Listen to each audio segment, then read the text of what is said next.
hubo un derrame de hidrocarburos en el río San Juan, Cadereyta, Nuevo León, en 2014, el cual provocó demasiados daños en el ecosistema, pero a pesar de que ya haya pasado varios años, sigue generando daños en los elementos naturales, tales como el suelo. ¿Acaso habrá alguna forma de solucionarlo?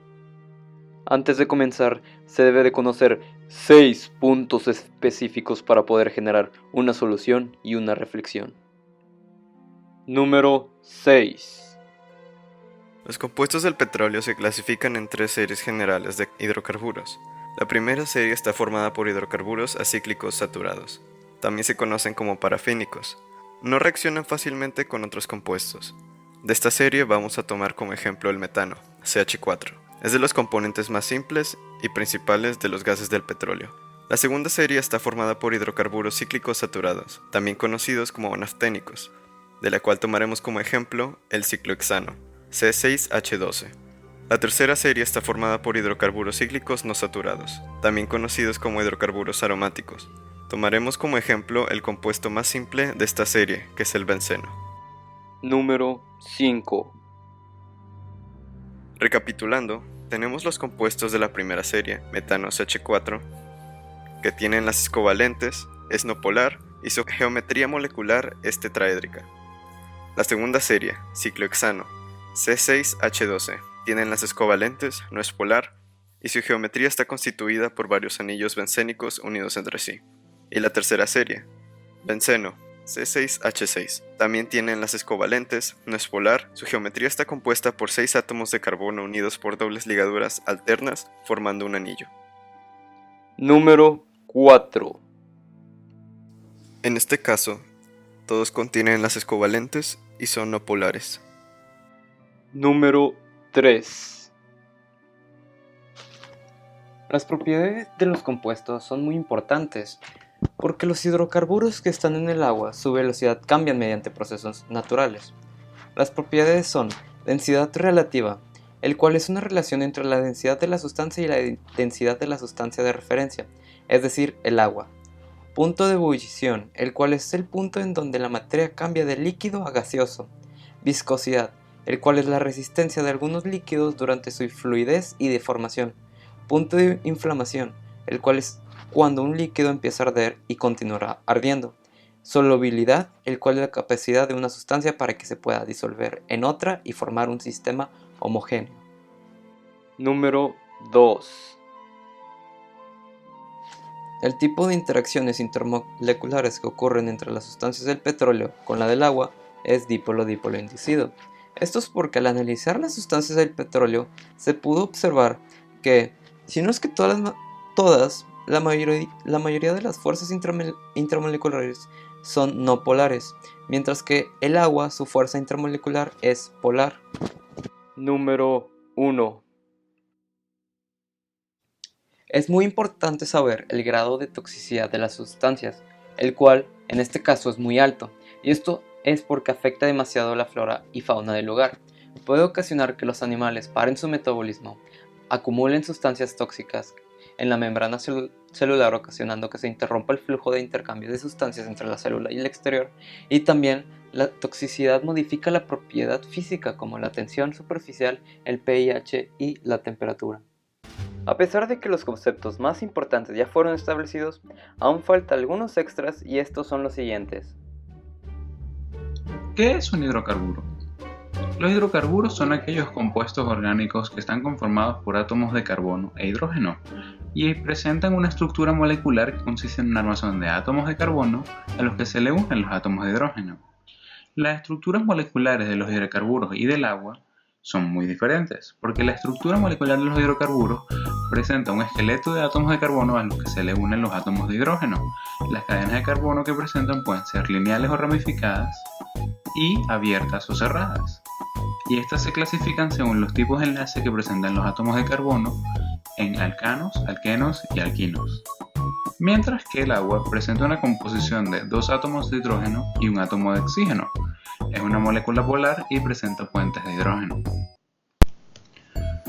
¿Cuáles son las propiedades físicas de los hidrocarburos? Su punto de ebullición, su punto de fusión y su densidad incrementan a medida que aumenta la cantidad de carbonos, ya que las fuerzas intermoleculares son mayores y su cohesión es mayor también. Y estos no son solubles en agua al ser compuestos apolares, pero sí son solubles en benceno, éter y cloroformo. Sus propiedades químicas son que comienzan a oxidarse cuando se encuentran con aire o con oxígeno y el calor de una llama, produciendo CO2, calor y una luz leve. El calor emitido se puede calcular y es denominado como calor de combustión. Otra de las propiedades químicas que presentan los hidrocarburos es la pirólisis, el cual es un proceso en el cual los hidrocarburos de alto peso se rompen a altas temperaturas en presencia de un catalizador y ausencia de oxígeno. ¿Cuáles son las propiedades físicas del agua? Esta se puede presentar en los tres estados de la materia: sólido, líquido y gaseoso. Es incolora, es inodora, su densidad es de 1 gramo por centímetro cúbico a 4 grados centígrados y su punto de congelación y de ebullición son a 0 grados y 100 grados respectivamente. Las propiedades químicas del agua son que ésta presenta reacción con los óxidos ácidos y básicos y con los metales y no metales. Esta se une con las sales para formar hidratos y es un solvente.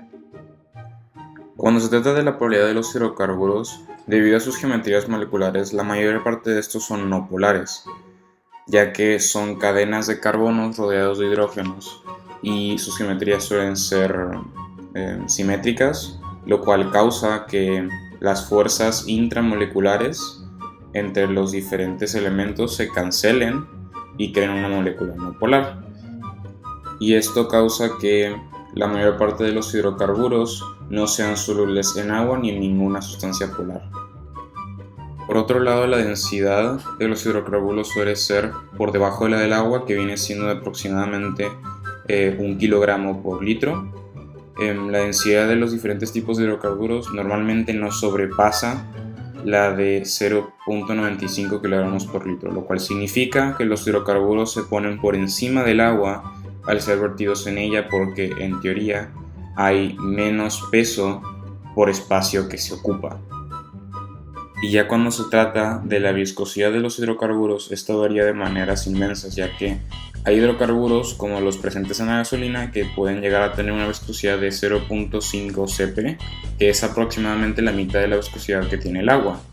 Pero hay otros que suelen ser, tienen una densidad mucho mayor, que tienen una viscosidad de hasta 23.000 cp. Cuando se trata de las interacciones intermoleculares, estas son mayormente dipolo-dipolo inducido, debido a que el agua es polar, lo cual viene siendo la parte dipolo de la relación, y los hidrocarburos son no polares, lo cual viene siendo la parte dipolo inducido de la relación. Pero también se encuentran en muy mínima cantidad la interacción dipolo-dipolo, debido a que en el petróleo hay algunas sustancias polares. Ahora sí, después de conocer todo esto, se puede hablar acerca de una técnica para poder separar los hidrocarburos del agua.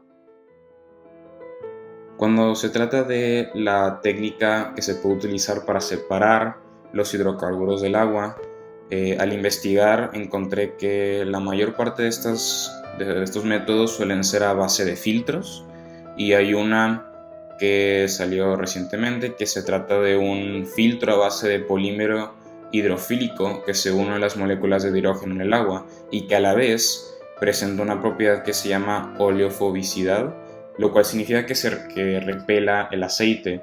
Entonces esto indica que al meter agua con petróleo dentro o a través del filtro, el agua quedaría atrapada en el filtro y el petróleo pasaría a través, separándolos.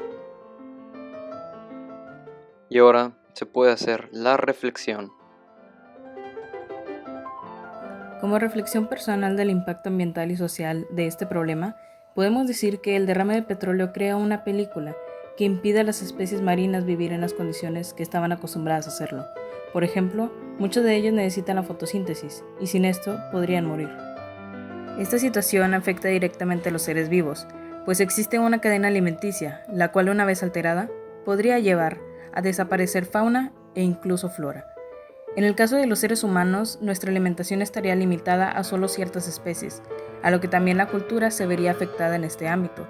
Por ejemplo, los platillos típicos de alguna región sufrirían variaciones al no contar con los elementos que usualmente lo caracterizan.